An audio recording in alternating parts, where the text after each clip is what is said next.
अच्छा सर, जिंदा आपने पकड़ा मिलिटेंट कभी?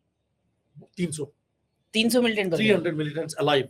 अच्छा, सबकी मेरे को आज तक की सबसे अलग स्टोरी सुनाओ, किस मिलिटेंट ने आपको सुनाई कि यार मैं एक मिलिटेंट क्यों बना, ये रास्ता मुझे क्यों चूज करना पड़ा? बहुत सारे हैं, सारे सबकी अलग अलग कहानियां हैं। बट जो आपको लगे कि यार ये बंदा ना। उनमें से एक था राजदीन। वो ही इज फ्रॉम इंडियन और like Indian Indian other Indian Indian Indian. हाँ, वो उधर का नॉर्थ ईस्ट का मामला था। हम्म। डिव कमांडर था वो, डिस्ट्रिक्ट का। अच्छा। एक रीजनल कमांडर बोलते थे उसको। तो उसके बारे में खबर लिखी तो उसके गहराना जाना शुरू कर दिया मैंने। वो मेरे वार से बाहर भी रहता था। अच्छा।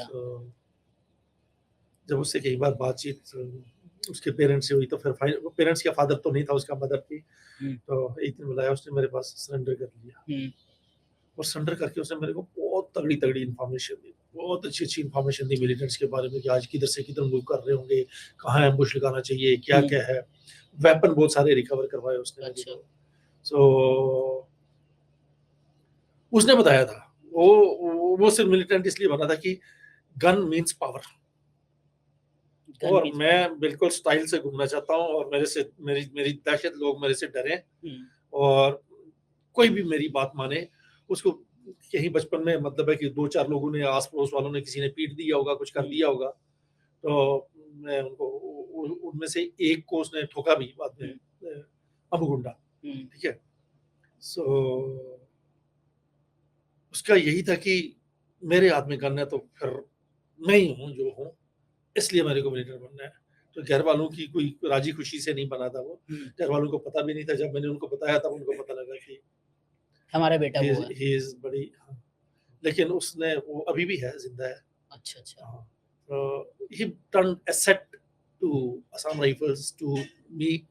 एंड बहुत अच्छे अच्छे ऑपरेशन करवाए उसने कम से कम 300 में से तो कम से कम भी 80-90 लोग उसी ने पकड़वाए मेरे से।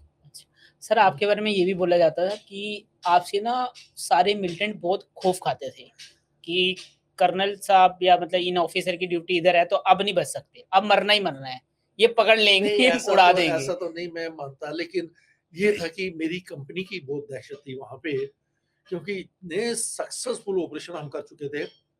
उससे पहले ना इतने सक्सेसफुल ऑपरेशन नहीं हुए थे वहां पे।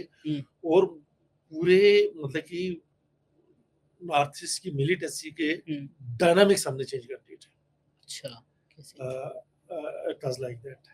ओके। एंड मेरी जो भी अचीवमेंट्स वगैरह आप सोचते हैं, वो अचीवमेंट तो ठीक है, मेडल शेडल अवार्ड मतलब है कि किसी ने देख लिया, रिकॉग्नाइज कर लिया, पता लग गया तो वो ठीक है। मैं अपनी जो सबसे बड़ी अचीवमेंट मानता हूँ उनमें से, मेरे को किसी ने बताया कि नॉर्थ ईस्ट में ये एक ऐसी ऑर्गेनाइजेशन है, उसका नाम था पल्फ, पीपल यूनाइटेड लिबरेशन फ्रंट।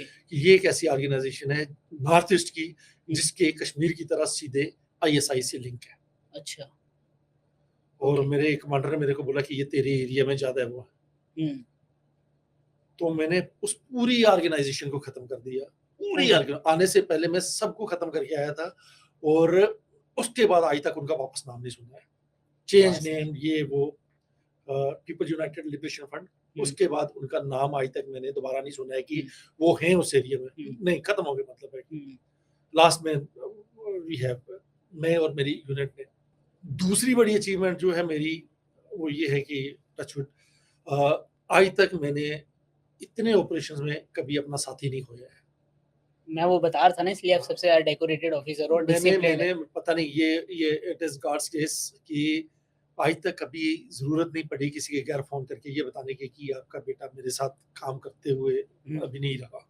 तो ये एज ए मतलब कि इससे ज्यादा बड़ी अचीवमेंट में अपने आप को। और सर ये वाली बात तो मतलब मुझे लगता है लाखों में कोई एक ही होता है ऐसा। मैं बता रहा था आपको, इसलिए मैं आपको अपने आप को लकी भी मानता हूँ